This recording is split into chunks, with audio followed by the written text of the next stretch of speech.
Hello students, this is Sean Teacher coming at you today. I am going to try to show you how to make a self-portrait.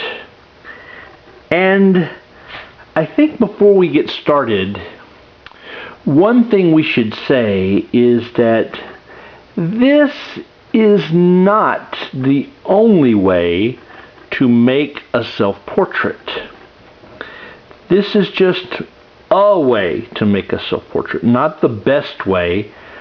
I found that it's very easy for most students to do this. So stick around, hold on, and we're going to make a self-portrait. Okay, now the first thing you're going to need if you do this my way, or this way, is a photograph of yourself that's sort of large and kind of can be destroyed easily. It doesn't have to be beautiful, it just needs to be cuttable. So I've made this sort of printed photograph of me. Ooh. Oh, that's not really pretty, is it? But one thing I want you to notice is that I didn't smile really big. If you've got a big smile with lots of teeth, it's not going to be easy to draw. Something sort of simple like this, without a bunch of wide smile lines and wild, big, deep eyes, something like this is very easy to draw, well, easier to draw. So the first thing I probably want to do is cut it right up the middle. What? Yep, we're going to cut it right up the middle. We're going to take our scissors and we're going to slice it right in the middle.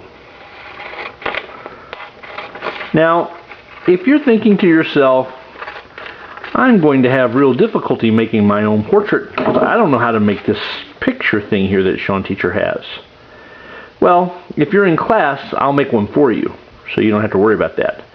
But you'll see that now there are two halves of me. And what I want to do when I have these sort of two halves of me kind of lined up evenly is I want to tape them down. So I'm going to tape this one like this.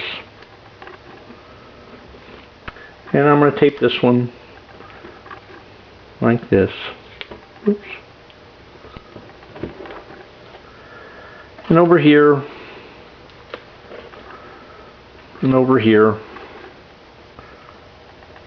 Because I kind of want this one to stay put. Now later I could glue this down if I wanted to, but tape is fine for now. But this one I want to kind of hinge like a door, so it can come up and down like that. And this sort of up and down is going to be very important soon, and I'll show you why. Okay? So hang on, we're going to start drawing in a second. Whew.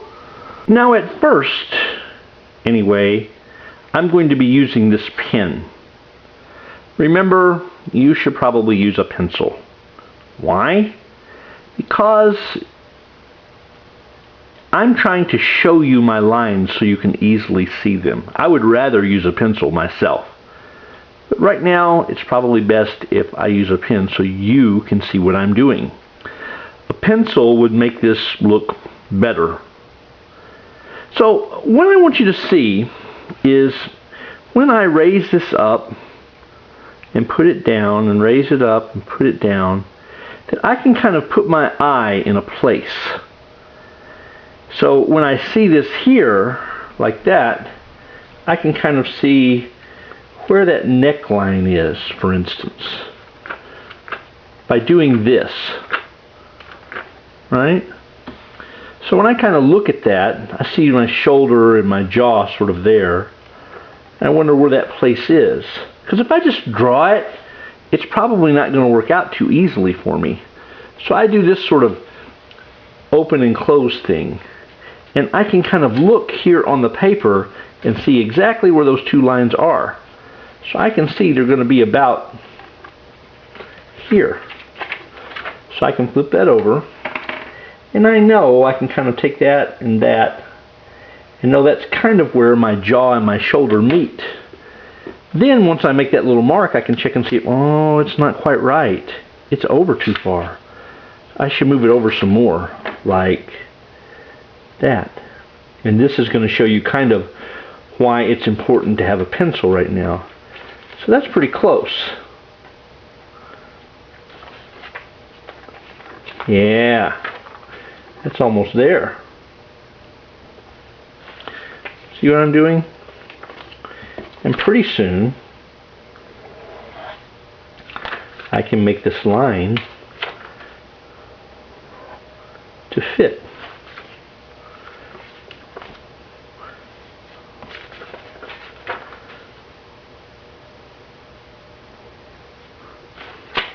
Yeah.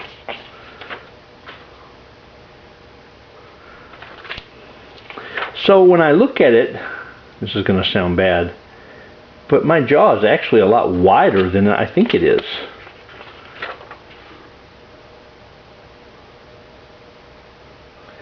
And like I said, if I were doing this with a pencil, it would be a lot easier.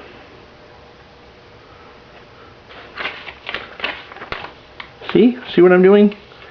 So I'm going to go up a little further, and I'm going to go up until I'm going to be right about where the ear would stop. That's pretty close. So right about there is going to be my ear. So I'm going to keep drawing this for a while. And now you can see I kind of have the outline of my head. See? By flashing it back and forth like that, I can see where my lines should be. Now let's talk a moment about hair. Many of us, when we try to draw hair, we try to draw one single hair. Whoa, like that one. And we try to draw one single hair over and over again. And it makes us look like we have, I don't know, wire brush heads. Probably, if you drew hair in big hunks, you would do better. Doesn't necessarily mean the hair looks realistic. You don't need realistic looking hair, you need hair that looks good, because if you try to draw every single hair, you'll probably realize pretty quickly you got a lot of hairs. And too many hairs make it sort of difficult to draw. You can draw one or two fine hairs out there by themselves, but for the most part,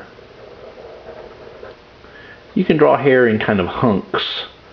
And you can differentiate the hair more when you add color. So there's kind of my hair. Let's see how I did. Yeah, that's not too bad. I might put one or two other hairs sort of sticking out like that. But yeah, that's not too bad. Now that I've kind of got my hair in, we should start thinking about some of the other details in my body, or my face, my portrait. I think I'm going to start working with the ear. And I'm just going to flash back and forth, keeping my eye on this paper, but letting my memory show me where a line would be. So I think maybe I've got something like this going on here. Yeah, that's pretty good. And maybe something like this. Yeah. Maybe a little more. That's not too bad. So I think maybe I'll do the chin now. So I think that chin kind of comes over like that. Yeah. And see how the lips are? Now kids, the lips are strange things. A couple of things you're going to notice about lips when you make them is the top lip will almost always look thicker and longer than the bottom lip. The bottom lip will always be kind of thin, while the top lip will always be kind of thick.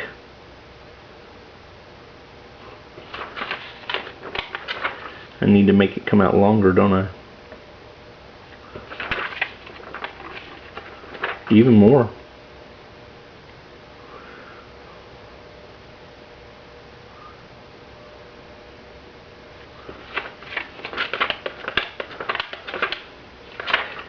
Now I can kind of make this part of my nose.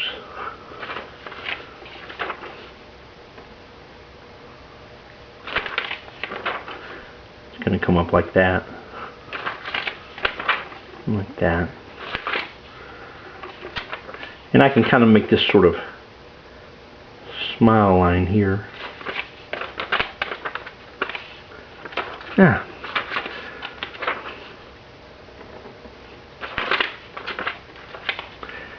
And then maybe make this line. Remember, I'm keeping my eye on this paper while I flash this paper back and forth. And it helps me remember where lines are.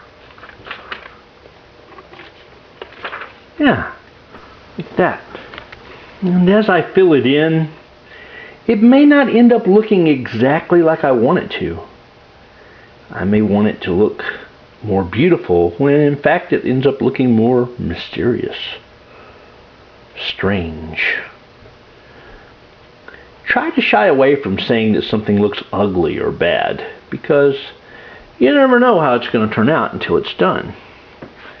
But in the end, what you want to do is get your lines the way you want them, and then add the other information. For instance, you might want to add color or texture or shading. And right now, with it just being sort of blank and white, it's not extremely interesting. But I can add other things to it to make it more interesting now that I have my lines in. And this is the big deal. This sort of lining in of the portrait is the big problem. So I'm going to try to do some other things now to sort of make it more interesting. Okay? And probably the first thing I want to do to make this work for me is to get away from that pen and get onto this pencil. This pencil is a very valuable thing and it'll make my work look a lot better. So I'm going to shade a while with this. I'm going to find places that should be dark and make them darker. And find places that should be light and make them lighter. And I'm not going to worry so much about being perfect or making some beautiful portrait of myself where I look like a glamorous movie star, because let's face it, that's not going to happen, right? Anyway, the thing is that what I can do is find parts of this that look like they should be lighter and parts that look like they should be darker. And I should try to color some of them to make it look more like me. And remember that at some point I'm not trying to make a physical picture of myself as much as I'm trying to show the world what I think I look like. Maybe this is me or not, I don't know. Maybe it ends up being kind of mysterious looking. Sure can be interesting though, huh? Let's see what happens. Now, before too long, my shading kind of starts paying off for me, I think. And I end up finding these sort of places that can be really, really dark, and other places that should lighten out. And sometimes I try to find that sort of roundness of my face and try to make that happen, right? And some I've seen before where people sort of try to smudge with their fingers, and all that stuff kind of works. But there's another sort of trick that I shouldn't say trick, that's kind of not a great thing to say, but sort of an idea, let's say an idea for another way to draw, another drawing tool. Let's say that. And what I'm trying to basically say is that a lot of times Sean Teacher draws with an eraser. If you watch, you'll see what I mean. I can sort of go back in and make these kind of white lines, if you will, with an eraser. You have to clean it sometimes to make it work. But there might be some place that should be cleaned with an eraser.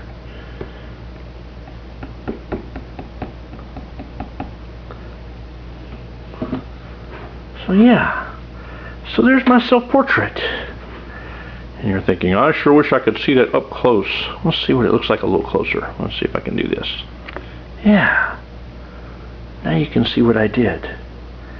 So does it look exactly like the picture I made? No, not at all.